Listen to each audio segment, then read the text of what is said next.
नमस्कार, मैं अशोक कुमार पांडे और स्वागत है आपका टीसीएच पर। हमारे प्रधानमंत्री नरेंद्र मोदी बाकी जैसे भी हों, लेकिन शूटिंग कराने, फोटो खिंचाने, एक्टिंग में उनका कोई जवाब नहीं है। कई बार मुझे ऐसा लगता है कि हॉलीवुड और बॉलीवुड के कई सारे एक्टर्स को आकर उनके पास ट्रेनिंग लेनी चाहिए कि शूटिंग कैसे कराएं, कैसे शानदार तस्वीरें आए, कैसे शानदार वीडियोस बने।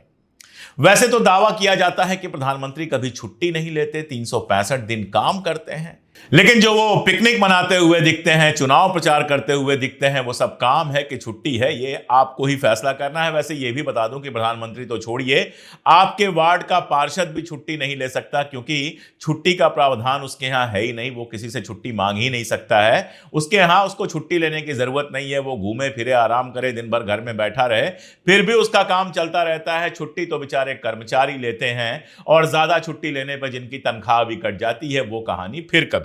देश में कल दो बड़ी घटनाएं हुई। कल क्या, लगातार एक घटना तो ऐसी है जो लगातार चल रही है। शेयर मार्केट लगातार गड्ढे में जा रहा है। शेयर मार्केट लगातार डूबता जा रहा है। शेयर मार्केट की हालत यह है कि जिनके पैसे शेयर मार्केट में लगे हुए हैं, उनको रात भर नींद नहीं आ रही है कि कल फिर क्या होगा।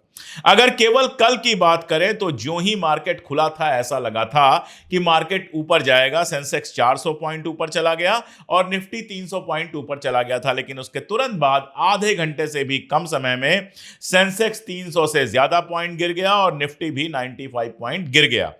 अगर कंपनियों की बात करें तो रिलायंस का शेयर भी 2.73 नीचे गया है। इंडस बैंक का शेयर आप देखें तो 3.6% गया है। एक्सिस बैंक का शेयर 2.5% गया है। अगर मिड कैप में देखें तो टाटा टेक का शेयर जो है वो 4% नीचे गया है। गो डिजिट का 4.71 गया है। मान्यवर का 4.30 गया है। विदेशी बाजारों की अगर हालत देखें तो विदेशी बाजारों में तेजी का रुख चल रहा है।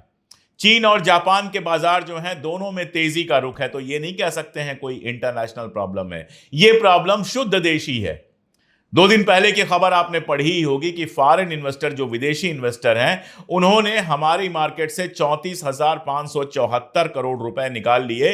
टोटल अगर देखें तो कई लाख करोड़ में जाता है। ये सब डिटेल आप जानते हैं, ये सब डिटेल बहुत बताई जा चुकी है।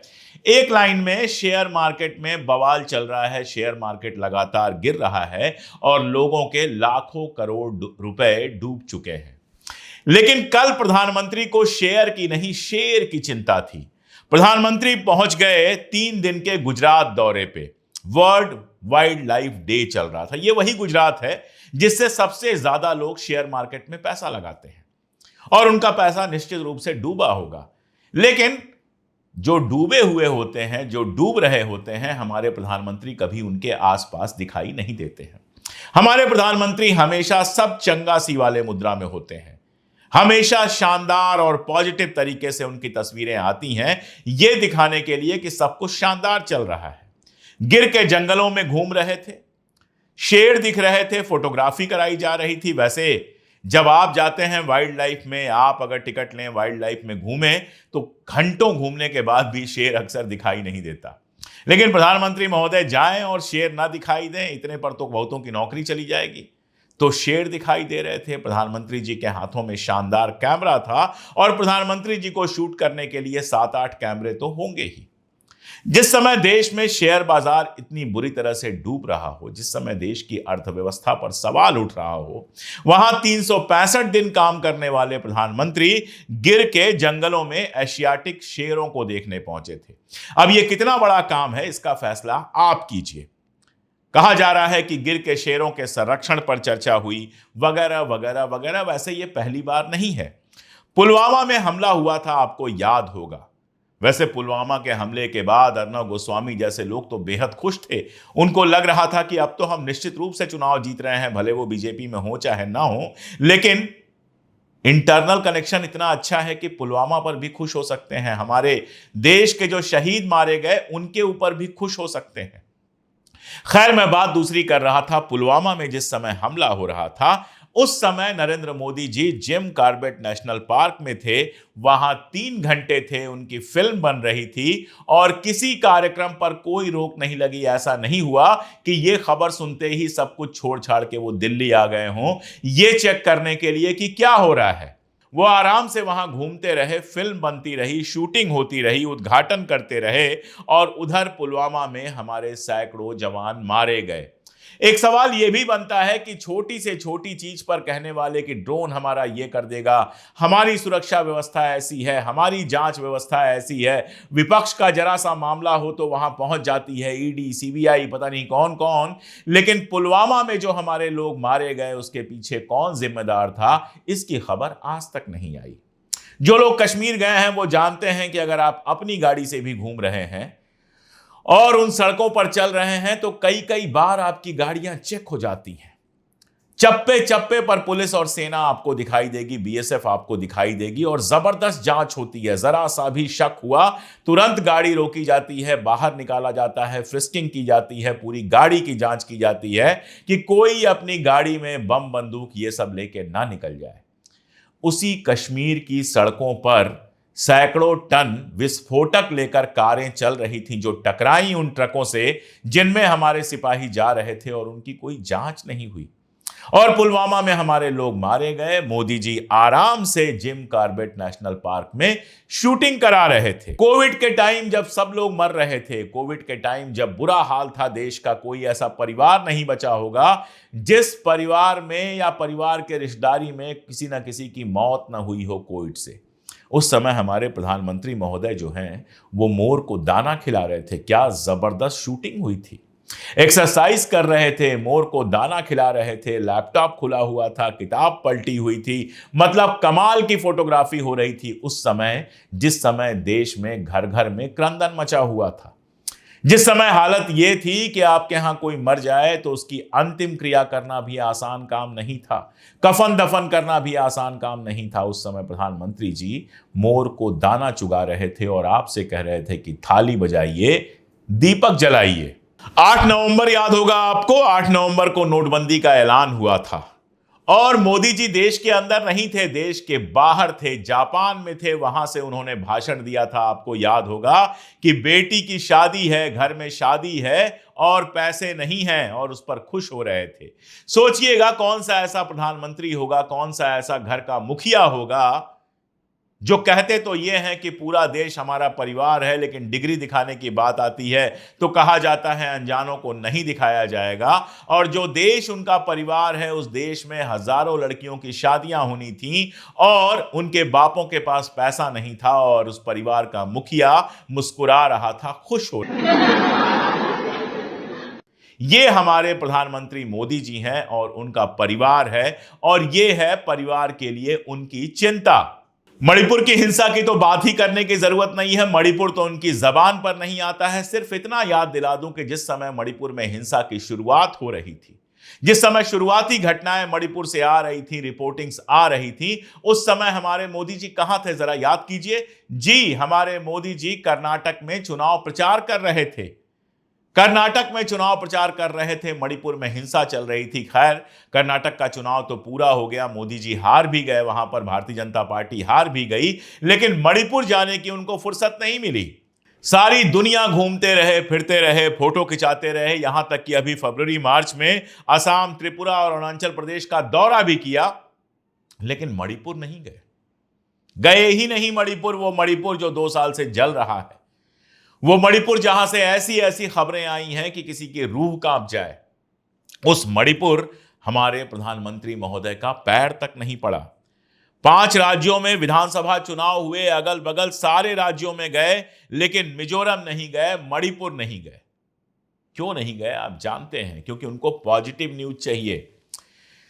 उनके कैमरे के फ्रेम में कोई भी बुरी घटना नहीं आनी चाहिए, सब अच्छी अच्छी घटना आनी चाहिए। शेर आना चाहिए, हरियाली आनी चाहिए, लक्षद्वीप चले गए, वहां पर समंदर के किनारे घूम रहे थे, वो वीडियो आना चाहिए। लेकिन मणिपुर में जाकर जो महिलाएं परेशान हैं, जो बच्चे परेशान हैं, जो मर्द परेशान हैं, कैंपों में रह रहे हैं, उन कैंपों में जाकर उन लोगों से मिलने की जरूरत उन्होंने कभी महसूस नहीं की, क्योंकि तस्वीर बिगड़ जाती, उसका पूरा का पूरा जो बैकग्राउंड था वो बिगड़ जाता। तो मोदी जी वहां पर क्यों जाए, जाना छोड़ दीजिए, नाम तक नहीं लेते हैं।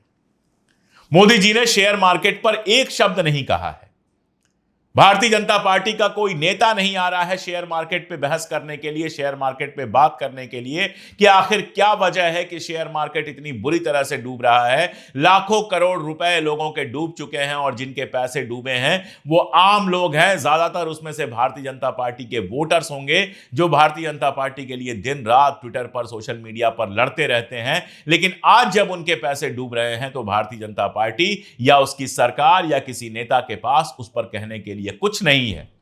कोई बात ऐसी सामने नहीं आई है जिससे पता चले कि शेयर मार्केट को बचाने के लिए क्या किया जा रहा है या निवेशकों को बचाने के लिए क्या किया जा रहा है। कोई इस सवाल का जवाब देने को तैयार नहीं है कि आखिर विदेशी पैसा लगातार हमारे देश से बाहर क्यों जा रहा है। नहीं, इस पर बात नहीं करेंगे। अगर जरा सा बढ़ जाएगा तब उस पर खुशी जरूर मनाएंगे। कोई इस सवाल का जवाब नहीं देगा कि चुनाव का रिजल्ट आने वाला था और उसके पहले मोदी जी और अमित शाह निवेशकों को यह सलाह दे रहे थे कि शेयर खरीद लीजिए, शेयर मार्केट ऊंचा चढ़ने वाला है। 400 पार की बात थी, 400 पार टूटा, 240 मुश्किल से पहुंच पाए, शेयर मार्केट टूटा। उस समय भी लोगों के पैसे गए, लेकिन मोदी जी या शाह साहब ने आगे आकर यह जिम्मेदारी नहीं ली कि हमने गलत बात की थी, हमें नहीं कहना चाहिए था ऐसा, चुनाव हम जीत रहे थे वो ठीक है या हार रहे थे वो भी ठीक है, लेकिन शेयर मार्केट को लेकर हमको कोई बात नहीं करनी चाहिए थी। आपके ऊपर जो लोग भरोसा करते हैं वो गए, उन्होंने शेयर मार्केट में पैसा लगाया और उनका पैसा डूबा। और इन्हीं सब खबरों को छुपाने के लिए मीडिया किस नौटंकी पर लगा हुआ है। मीडिया इस नौटंकी पर लगा हुआ है कि रोहित शर्मा और शमा मोहम्मद को लेकर जितना तमाशा कर सकें उतना तमाशा करें। शमा मोहम्मद ने, जो कांग्रेस की प्रवक्ता हैं, उन्होंने एक ट्वीट किया और बहुत सीधी मैं बात बताऊं, मैं इस तरह के ट्वीट्स का समर्थन नहीं करता। मैंने बाकायदा लिखा भी था कि वो नेता हैं, उनको राजनीति पे ज्यादा गौर करना चाहिए, क्रिकेट के बारे में वो बहुत नहीं जानती हैं। रोहित शर्मा को उन्होंने कहा कि फैट हैं, वो मोटे हो गए हैं। और मुझे तुरंत याद आई डेविड बून की। डेविड बून ऑस्ट्रेलिया के एक खिलाड़ी हुआ करते थे। रोहित शर्मा तो उनके सामने कुछ नहीं है, वो अच्छे खासे थुलथुल हुआ करते थे, लेकिन मैदान के बीच में क्या शानदार दौड़ते थे, क्या शानदार बैटिंग करते थे और क्या शानदार फील्डिंग करते थे। तो हम हो या कोई और हो, दुनिया के हर चीज के हम विशेषज्ञ नहीं हो सकते। क्रिकेट के मैदान में रोहित शर्मा की फिटनेस देखने के लिए फिटनेस वाले लोग हैं, मैनेजर हैं, टीम के कोच हैं, बाकी सारा कुछ है, बीसीसीआई है। ये उनका काम है देखना, हमारा काम देखना नहीं है। लेकिन चलिए, टिप्पणी कर दी। अब उस टिप्पणी के बाद चूंकि शमा मोहम्मद मुसलमान हैं तो बस उनके सब पीछे पड़ गए। मौसमी एक आज तक की पत्रकार हैं, कांग्रेस के लोगों से उल्टे सीधे और तीखे सवाल, तीखे कम बदतमीजी वाले सवाल पूछने के लिए ज्यादा जानी जाती हैं। राहुल गांधी से भी एक बार भिड़ी थी। उन्होंने शमा मोहम्मद से पूछा कि वीएचपी कह रही है कि पाकिस्तान के हार से आप दुखी है। अरे वीएचपी कौन है? इस देश की राजनीतिक पार्टी है। वीएचपी किसी को मां बहन की गाली देगी तो क्या आप उससे कहेंगे कि आपको मां बहन की गाली दी जा रही है और उस गाली को कोट करेंगे? यह सवाल आप शमा मोहम्मद से पूछेंगे, उनकी देशभक्ति पर सवाल उठाएंगे? हैं कौन आप सवाल उठाने वाले? रिपब्लिक टीवी वाले उनके घर पहुंच गए, उनके घर के छत तक पहुंच गए।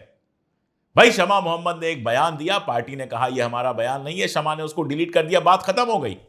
लेकिन जानबूझकर उस पर तमाशा किया जा रहा है। पूरा सोशल मीडिया का जो आईटी सेल है, अमित मालवीय से लेकर बाकी सारे लोग और सुशांत सिंह से लेकर मौसमी और इस तरह की गोदी मीडिया शमा मोहम्मद के पीछे पड़ी हुई है। कोई यह सवाल नहीं पूछ रहा कि शेयर मार्केट जिस समय नीचे जा रहा है, गिर रहा है, शेयर मार्केट जिस समय तबाही की तरफ बढ़ रहा है, उस समय प्रधानमंत्री गिर में शेयरों के बीच में क्या कर रहे हैं।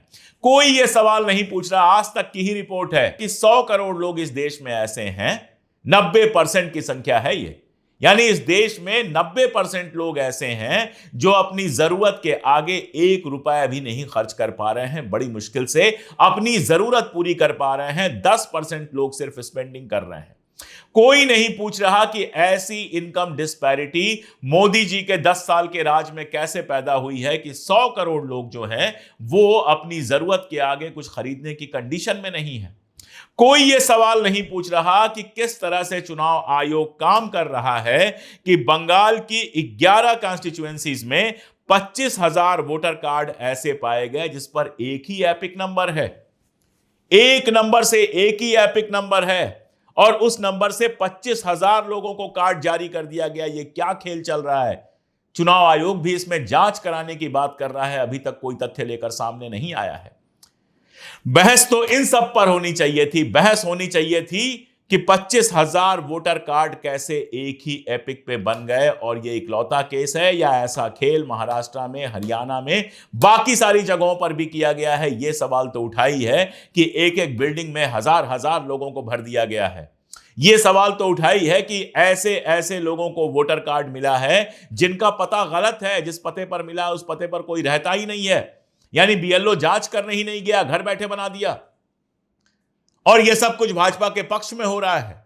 यह सवाल गोदी मीडिया नहीं उठा सकता, रिपब्लिक भारत इस पर मेहनत नहीं करेगा, आज तक इस पर मेहनत नहीं करेगा। मौसमी सिंह जाके चुनाव आयुक्त के मुंह में माइक लगाकर यह सवाल नहीं पूछेंगी, लेकिन शमा मोहम्मद से यह सवाल पूछा जाएगा, क्योंकि हिंदू मुस्लिम का एक खेल ऐसा है जिसके पर्दे में यह सारी खबरें छुपाई जा सकती हैं। अगर ये वाकई पत्रकार होते तो सत्ता से सवाल पूछते पूछते प्रधानमंत्री से कि जिस समय शेयर मार्केट तबाही की तरफ है, जिस समय 90% लोग अपनी जरूरत के आगे 1 रुपए का खरीद नहीं कर पा रहे, जिस समय चुनाव आयोग सबसे गंभीर सवालों के घेरे में है, उस समय आप गिर में जाकर शेर क्यों देख रहे हैं? शेरों के संरक्षण और बाकी सारा काम जो है वो अधिकारी भी कर सकते हैं। आप पिकनिक पे क्यों जा रहे हैं उस समय, जिस समय देश में इतना सारा संकट है? अगर यह सवाल कोई पूछता तब मैं मानता मीडिया है, वरना आप भी समझ सकते हैं कि हिंदू मुसलमान का जो नाटक है वो क्यों किया जाता है। ये सवाल कभी नहीं पूछे जाएंगे, क्योंकि ये सवाल आपकी जिंदगी से जुड़े हैं। महंगाई का सवाल हो, बेरोजगारी का सवाल हो, इनकम का सवाल हो, ये सवाल नहीं पूछे जाएंगे, क्योंकि ये आपकी जिंदगी से जुड़े हुए हैं। प्रधानमंत्री मोदी तो चाहते ही हैं कि उनके भक्तों को लगातार तस्वीर मिलती रहे। मुझे लगता है कि जितने गेटअप में उन्होंने तस्वीरें खिंचवाई हैं, कभी सिख बनकर, कभी साउथ इंडियन बनकर, कभी आर्मी का ड्रेस पहनकर, कभी जंगल में जाएंगे तो सफारी का ड्रेस पहनकर, अलग अलग तरह के ड्रेस पहनकर अलग अलग भूमिकाओं में जितनी तस्वीरें नरेंद्र मोदी जी ने खिंचवाई हैं 10 साल में, शायद उतनी 70 साल में जितने प्रधानमंत्री हुए हैं उन सब की तस्वीरों को मिला दीजिएगा तो भी उतने पोज और उतने तरह के कपड़े आपको दिखाई नहीं देंगे। और यह सब इसलिए किया जाता है कि भक्त खुश रहें, भक्त को लगे वाह शेर के साथ शेर है। भैया 1000 लोग अगल बगल खड़े होंगे उनकी सुरक्षा के लिए, तब वो उस स्टाइल से घूम रहे हैं। कम से कम 10 कैमरे लगे होंगे, तब उतने एंगल से उनकी तस्वीरें आ रही हैं। आप भी बैठ जाइए, आपको भी अगर इतने एंगल से कैमरे और उतनी सारी सुरक्षा मिल जाए तो आप भी शेर से बात कर लेंगे। इस काम के लिए प्रधानमंत्री नहीं चुना जाता है, प्रधानमंत्री चुना जाता है देश की जो समस्याएं हैं उनको दूर करने के लिए। प्रधानमंत्री का काम था कि पुलवामा में हमारे सैनिक मारे गए, क्यों मारे गए, कौन था उसके पीछे, क्या थी साजिश, उसको नंगा किया जाता और जो अपराधी थे उनको सजा दी जाती। प्रधानमंत्री चुना जाता है कि इस समय वित्त मंत्री से लेकर सेबी चीफ को लेकर सबको लेकर बैठे होते और देखते कि शेयर मार्केट को किसी भी तरह से टूटने से बचाया जाए, निवेशकों के पैसे बचाए जाए। प्रधानमंत्री होते तो देखते कि 90% लोग जिनके पास खरीदारी के लिए भी पैसा नहीं है, अपनी जरूरत के आगे कुछ भी खरीदने के लिए पैसा नहीं है, उनका इनकम कैसे बढ़ाया जाए, उनका लेवल कैसे बढ़ाया जाए, कैसे कीमतें कम करके उनकी जिंदगी बेहतर की जाए, इस पर काम कर रहे होते। प्रधानमंत्री होते तो मणिपुर में जो 2 साल से लगातार बवाल चल रहा है वो 2 हफ्तों में बंद करवाते। लेकिन हमें प्रधानमंत्री नहीं, हमें तो शहंशाह मिले हैं। तो देखिए उनकी शानदार तस्वीरें, देखिए ये तो पुराना ज़माना नहीं है, वरना शेर का शिकार भी आपको देखने को मिलता। खैर, अगर मज़ा आ रहा है तो देखिए, अगर मज़ा आ रहा है तो देखते जाइए। क्या फ़र्क पड़ता है कि इस देश में 90% जनता जो है वो लगातार गरीबी की रेखा की तरफ चली जा रही है। आज के लिए इतना ही, बहुत शुक्रिया।